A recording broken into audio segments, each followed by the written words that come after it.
Okay, good morning. So thank you for joining us today.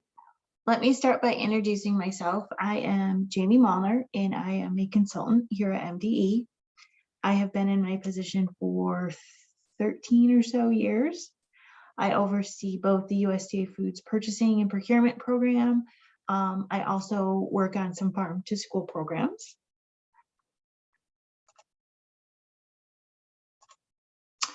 So today's goal, we are going to spend some time learning a little bit about what USDA foods are, learn how to understand and monitor your entitlement, and then also explain how to maximize your USDA foods usage.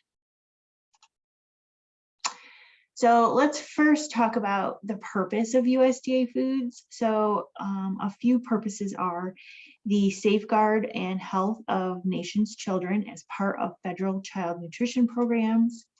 Another is to expand and support domestic agriculture because all USDA foods are 100% American grown. And then also help support both lunch and breakfast programs. And lastly here, provide foods that meet dietary guidelines for Americans, as well as the National School Lunch Program meal pattern requirements. So these are actual tangible foods that the USDA then purchases or procures, I should say, on your behalf. So how is entitlement calculated? So entitlement is essentially the dollars that you will get to purchase USDA foods. And MDE uses the number of students' lunches claimed the year prior. So that would be, however many lunches you have in the claim system multiplied by current commodity rate, which is 36.25 cents. There's also some 12% provision dollars in there and some commodities to help support breakfast, but the overall rate right now is 36.25. So again, the number of past year lunches times 36.25 equals your planned assistance level, otherwise known as PAL. And so you'll hear things like PAL report, and that's where that term comes from. So the federal commodity entitlement rate is released each July and can also be found in the Federal Register. And remember, districts need to know that entitlement is not free and commodities are not free food. We like to think of these foods as fiscal dollars. I've used the term a gift card from Uncle Sam, and that seems to kind of help people to understand what this is. And so properly using these foods can save a district's budget by lowering food costs as much as 25%. Not using these foods is basically a waste of a fiscal asset meant to benefit your program.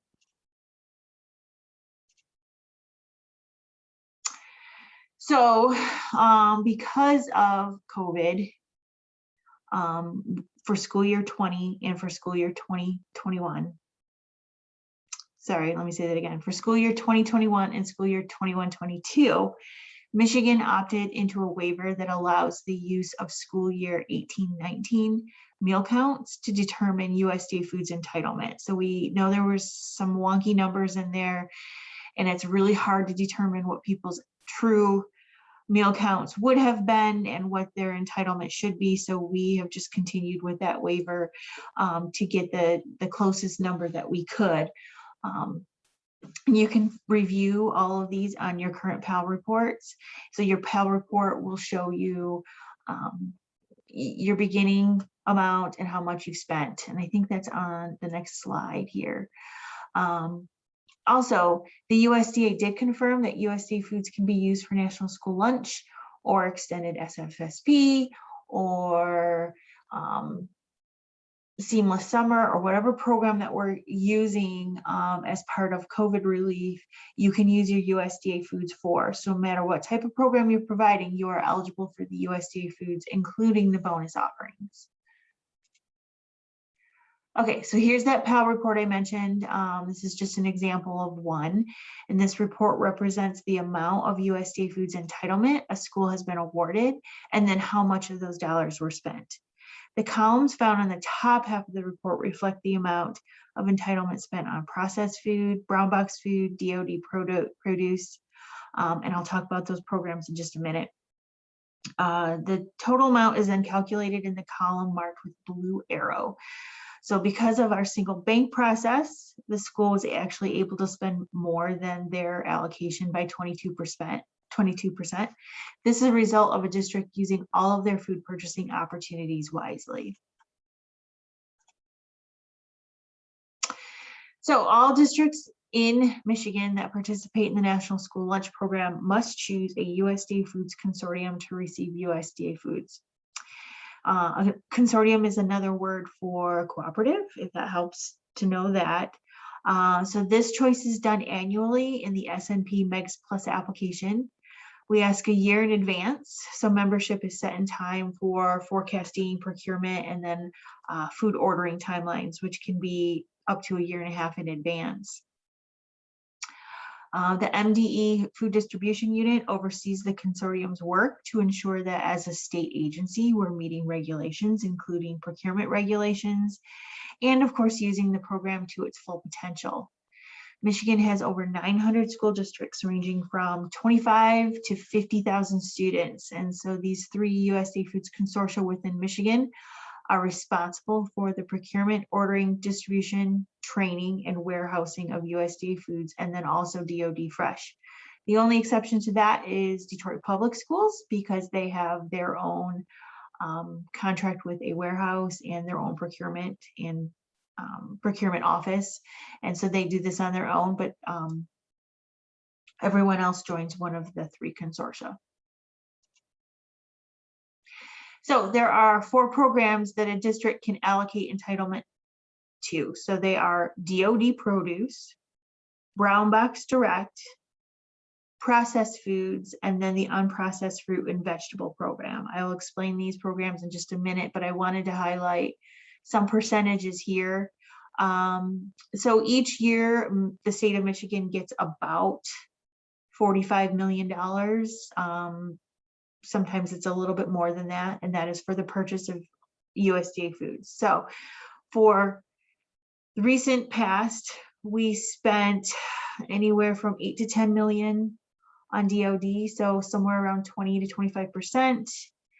USDA Foods Processed, we spent about 60% of our dollars. Brown Box Direct is about 16%, and then the Unprocessed Fruit and Vegetable Pilot, it's only about 4%. This pilot's very small and isn't growing at the time. So I don't expect that number to grow, but I just wanted to mention it in case you hear it or hear anything about it. So our goal every year is to spend 100% of our USDA Foods entitlement.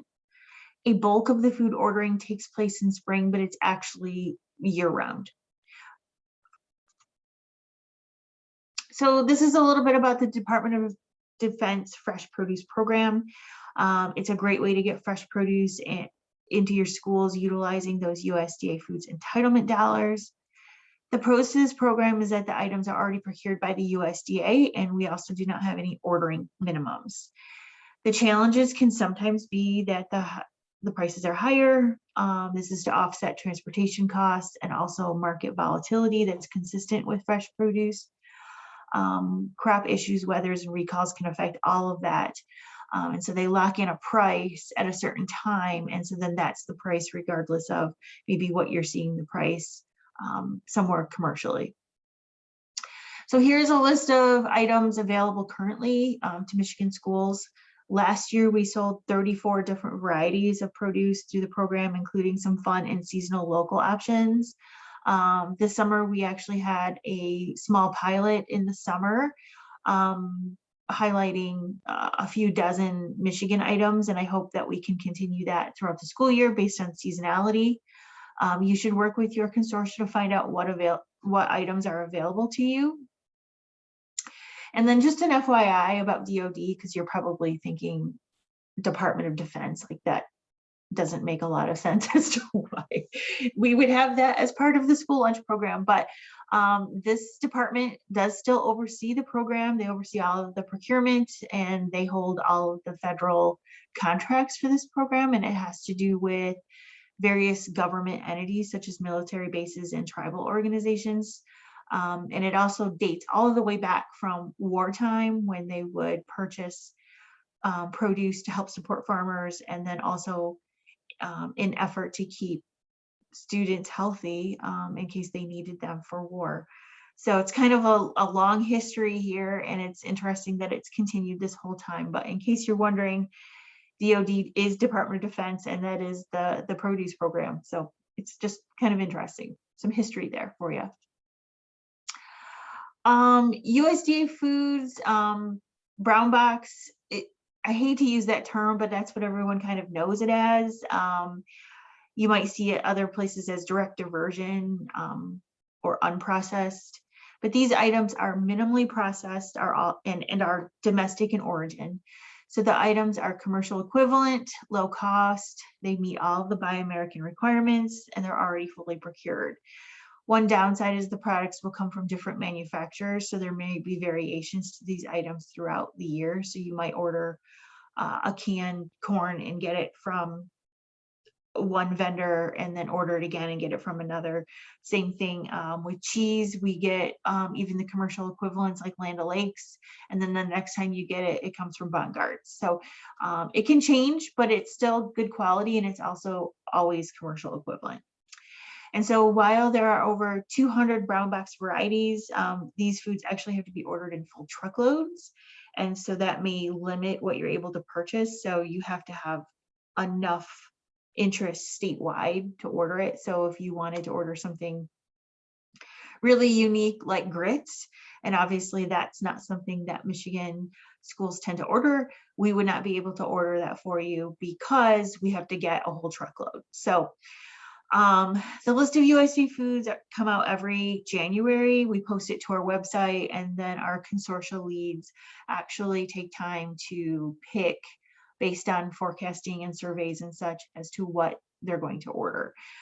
They also like to investigate new food offerings.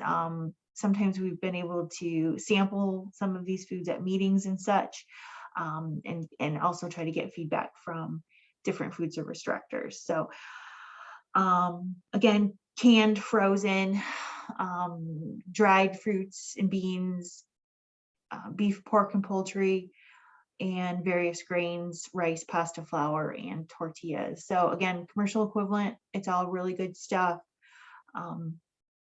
And something new that's coming soon is that we're going to be able to get better allergen reporting on some of this. So if that's been something that's been a deterrent for you, especially with the dried fruit, we're going to be able to get better labeling and reporting for your needs.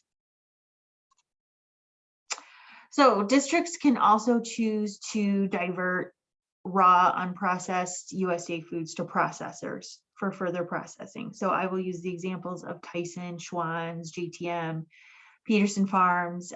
If you've ever been to a food show, you've seen those folks there. And so what this means is that the USDA foods in its raw form would actually go to their processing plant, and they would turn it into something else. So you could send flour, cheese, and tomato paste, and then purchase a pizza. So this means that you will now have actually thousands of more food items available for menuing. These items must be properly procured. So in Michigan, we are lucky to have our consortia to procure the processing of these foods. Included in that service for you is setting up food shows for taste testing, product sampling, and obtaining your feedback on the items. Consortia leads also take time to investigate which foods are just the best value. They may choose to not purchase something because it's a better value commercially, or vice versa. And I'll talk about that just a little bit later. So I won't go into too much detail about pass-through values. I just want you to know the terms that are out there and how the pricing scale is set up to ensure the commodity value is discounted to the end customer. So that would be you. So it's just basically making sure that you're getting your credit for the USDA foods that you're entitled for. So you are welcome to ask me about these terms after you visit the webinar, or if there's any kind of like Q&A sessions later, you're welcome to ask. I did go ahead and put the two most popular up there. That would be like the net off invoice. And that's literally where you will see the value of the USDA foods sort of line item on your invoice. The other one would be fee for service. And this represents the processing fee and cost of ingredients incurred to create the finished product. So it's all the same in the end. It's just showing you the breakdown of the USDA foods and then what is in addition to create that processed food item. And then there's a little like webinar on this. I'm sure you probably are not that interested, but if you were, you could go and visit that USDA Foods 101 webinar, and it kind of breaks down those pass-through values a little bit more. So forecasting. So be sure commodities appear on your menu daily using all USDA Foods programs. You will want to plan ways to use commodity items. You'll want to compare commodity pricing to commercial and stay away from overpriced processed foods. So even if it appears that you can afford them as a commodity item, you'll want to watch your bottom line. So you'll want to stay away from things like if you can't afford it commercially, then you shouldn't be purchasing it through the USDA Foods program. That's my take on it. I do know there are sometimes menu needs and specific things that students have asked for, and that's okay. But you would really want to price that out and do those comparisons. Next year is be creative. I think, this coming year, as we sort of recuperate from COVID, I guess you could call it that, sort of a recovery year, if you will, we're going to have some food supply shortages. We're going to have to get creative. So you'd want to get creative anyways, but even more so now, just because I think there's going to be some challenges with food supply. And then of course, cycle menus. Cycle menus are a great way to achieve all of this.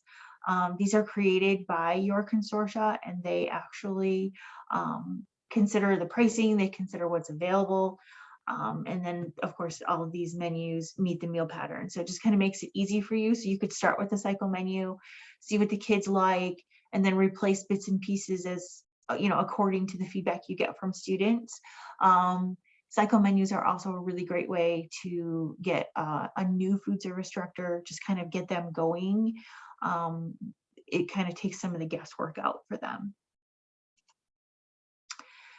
So again, some forecasting. So when we talk about food supply and menu planning, we generally talk about forecasting, and we have tried forecasting this year and last year, but obviously COVID kind of ripped things apart.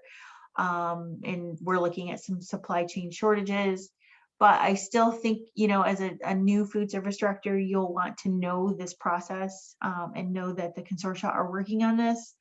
And if you want to align your own forecasting with what the consortia are doing,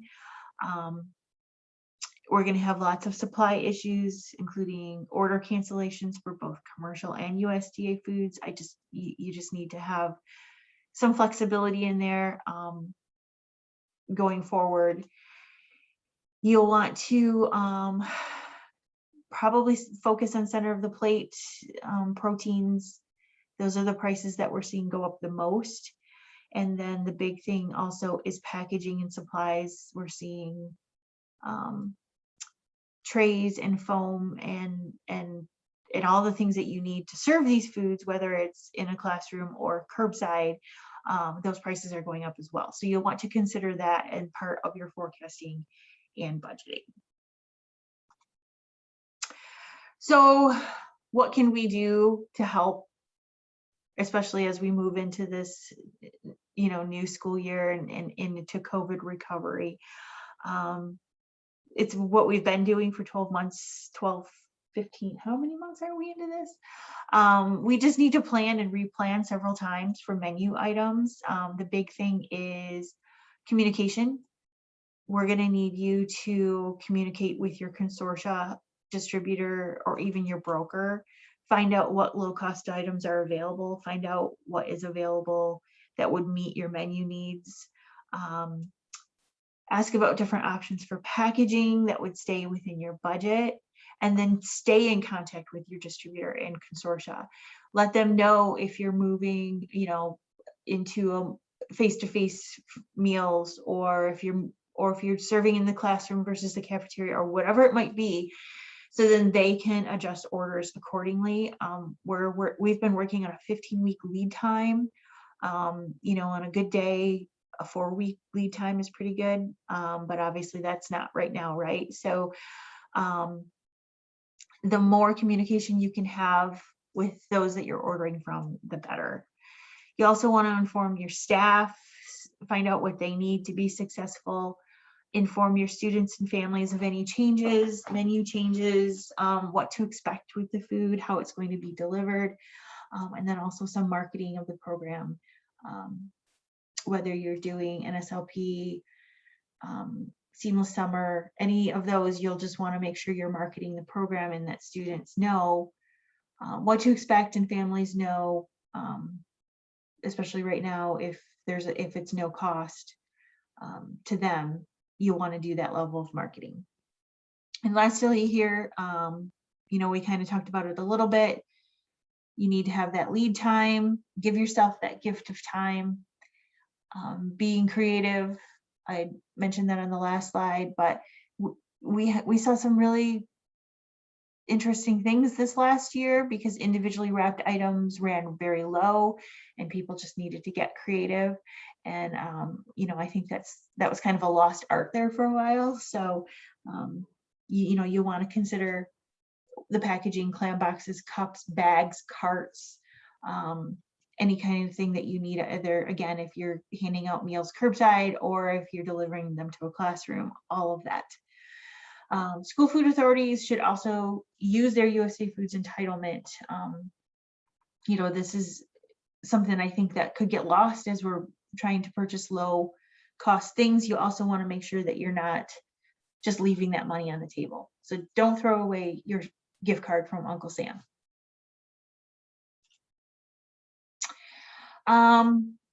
Cycle menus. So I just want to talk about this again, especially for new directors.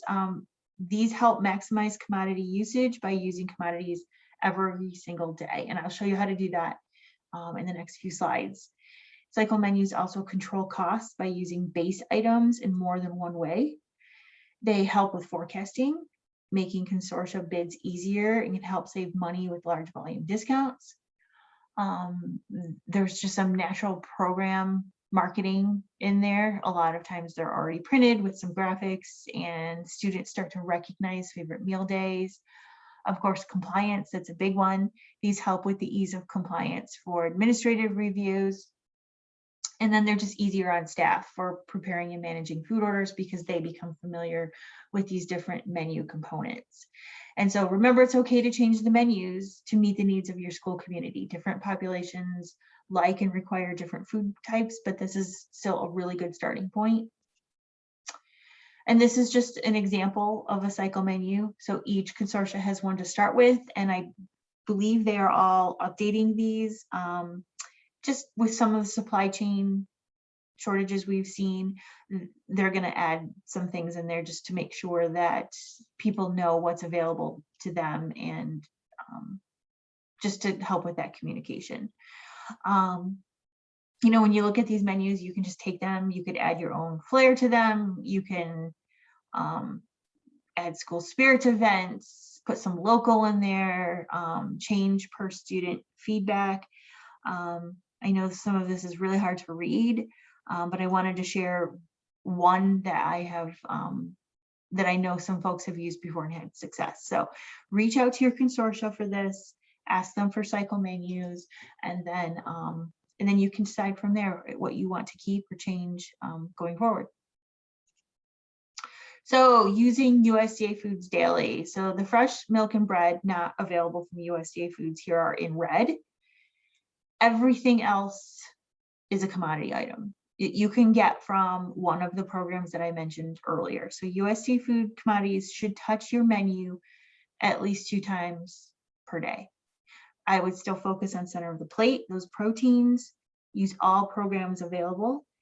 So also look for items that can be used in multiple ways. So example would be using a chicken strip that can be used in a wrap, could be used in a chicken bowl, could be used in a salad, or it could just be used alone, like with a dipping sauce. So using the same items multiple times can help with usage, can help with your own inventory processes. It helps on our end with bidding, forecasting, and then of course helps your staff, again, because they just start to know some of these items and the prep for them becomes easier.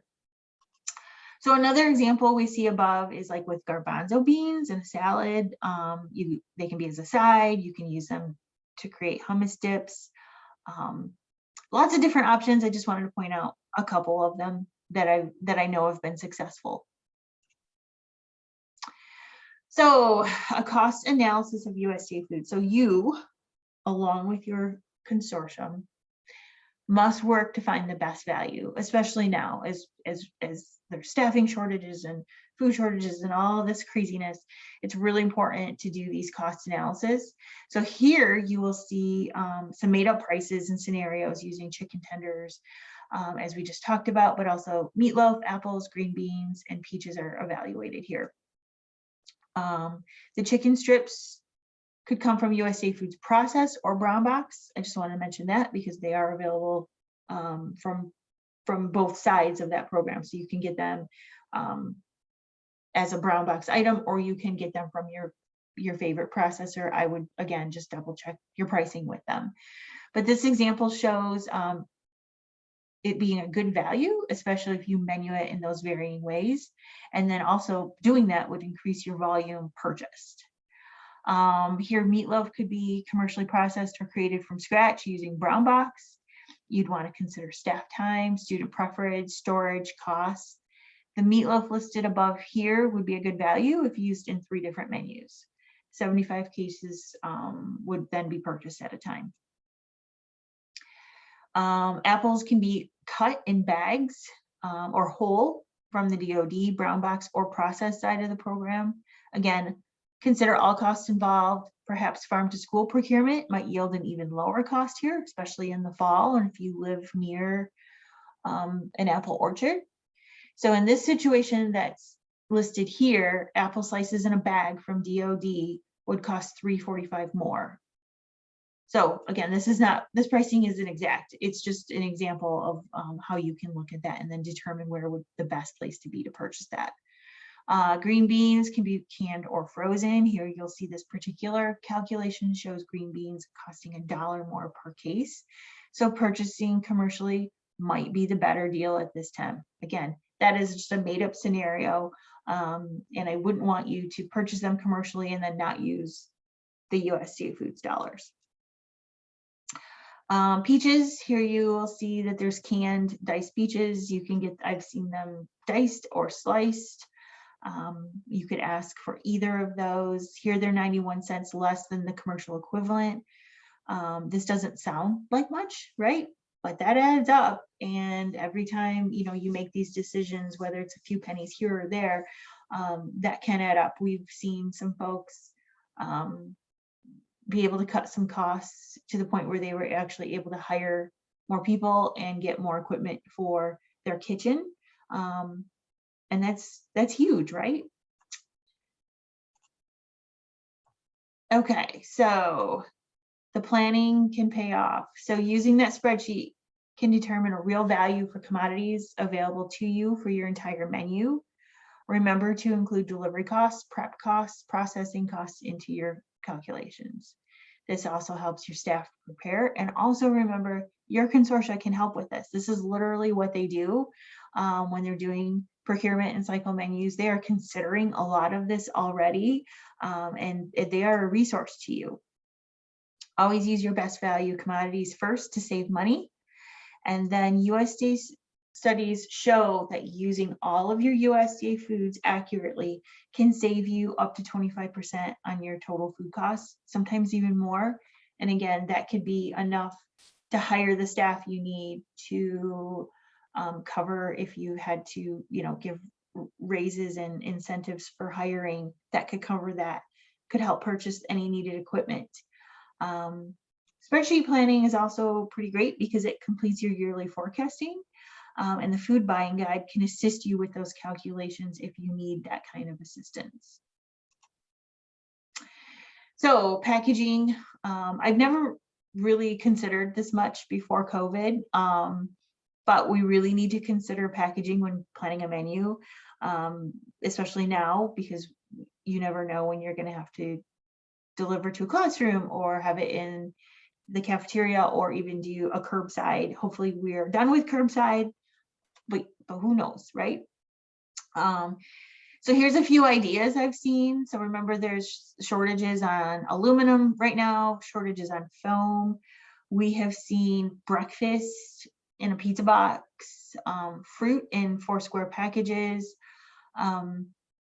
Again, I've seen some really creative things, but the best thing to do is to contact your distributor and ask them what they have in stock at a reasonable price, and then consider that within your menu planning. Here are some creative examples of meals using USDA foods that are not individually wrapped. Here we have like a KFC bowl. So we have chicken tenders, frozen corn, processed potatoes. The photo on the right is how it's, sorry, I'm saying this wrong. The photo on the left is how it's packaged, and the photo on the right is then how it would look on a plate. Some examples of not individually wrapped items to consider: deli meat, meat like beef patties, fish sticks, fajita chicken, diced chicken, bone-in, pulled pork, tuna, turkey roast, egg patty, any of the center of the plate proteins, fruits and vegetables, canned and frozen fruit, frozen veggies. We have seen people starting to serve French fries again, and then DOD fresh. Think about what you can serve frozen too if you are doing a curbside. So maybe 2 days of the items are fresh and then 3 days are frozen. Again, I'm hoping some of the curbside is behind us, but I still want to mention that because you never know what's ahead of us. And then also you could consider some of the items, like a fruit cup can sometimes serve as like an ice pack. So if, and I want to be careful about saying this because that is individually wrapped and they're not in abundance right now, but there are certain things like that that are frozen that can be served as part of the meal, but also double as an ice pack. So here's a enchilada idea. You could also use processed cheese cups, black beans, fresh tomatoes. We're also seeing some stir fry bowls with commodity rice, chicken, vegetables from DOD. We've seen some hamburger kits that included commodity beef patties, cheese, some farm to school tomatoes. Keep in mind when building recipes that distribution will likely include milk. So you have to keep that in mind too within your budget and your planning. And that's all that I have. I certainly could talk more about USDA foods, but I think we wanted this to be kind of like a nice starter webinar for new directors. And then you could contact me here at this email address. I know we're going to have some different sort of like Q&A sessions and town halls, and you're welcome to just save those questions for then as well. So again, emails listed there. My phone number is 517-335-3792. I didn't have it on the slide because at the time I made the slide, I didn't know if we would be in the office, but it looks like we are heading back into the office here within the next few weeks. So you're also welcome to call me. And I thank you for your time. Have a good day.